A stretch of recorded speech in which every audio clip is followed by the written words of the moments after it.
निष्पक्ष और उच्च स्तरीय जांच हो और सबसे पहले वहां जो सम्मिलित अधिकारी पदाधिकारी है, जेल प्रशासन के कर्मी है, उसको निलंबित करने के बाद निष्पक्ष जांच किया जाए कायम है। और इस गंभीर मामला को, इस संवेदनशील मामला को रफा दफा करने का प्रयास किया जा रहा है। इस मामला को लिपापोती करने का प्रयास किया जा रहा है। चूंकि हम लोकसभा चुनाव के अंदर जेल गए हुए थे, हमने जेल के अंदर का रवैया को अपने आंखों से देखा है कि वहाँ किस तरीके से एक भय डर का वातावरण है जेल के अंदर, किस तरीके से वहाँ कैदियों के साथ शोषण होता है, वहाँ लोग का गुंडा राज चलता है। कुछ लोग जो माफिया और रईस लोग के लिए कुछ विशेष सुविधा दिया जाता है, ये छिपा हुआ नहीं हमसे, क्योंकि हम जेल के अंदर से हम देखे हुए, अपने आंखों से देखे हुए हैं। इसीलिए महामहिम राज्यपाल जी से हमने आग्रह करने आया है, विनती करने आया है। चूंकि संविधान के अनुच्छेद 14 में, अनुच्छेद 21 में, 39A में प्रत्येक व्यक्ति को समानता, गरिमापूर्ण जीवन और न्याय का अधिकार है। भले जो जेल के अंदर कैद है वो एक अपराधी हो सकते हैं,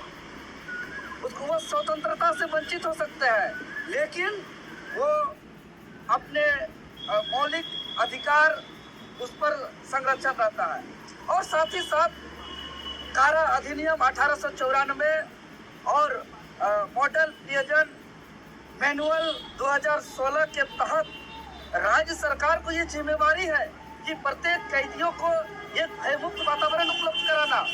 एक पौष्टिक आहार, स्वच्छ वातावरण, संपूर्ण चिकित्सा और कई मौलिक अधिकार उनको देना, ये राज्य सरकार की जिम्मेवारी है। लेकिन आज देखिए, जांच कराइए, दूध का दूध और पानी का पानी होगा कि वह किस तरीके से करप्शन हावी है, किस तरीके से वहाँ तार तार नियम कानून का उल्लंघन किया जा रहा है। इसीलिए महामहिम राज्यपाल महोदय जी से हम लोग ज्ञापन सौंपते हुए हमने मांग किया है कि पूरा हटवार यौन शोषण प्रकरण का एक निष्पक्ष और उच्च स्तरीय जांच हो और सबसे पहले वहाँ जो सम्मिलित अधिकारी पदाधिकारी है, जेल प्रशासन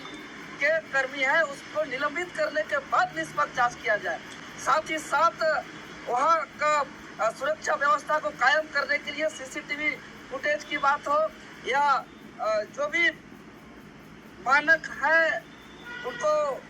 उच्च स्तरीय जांच, उसको सुदृढ़ किया जाए। साथ ही साथ वहाँ एक विशेष स्वतंत्र जांच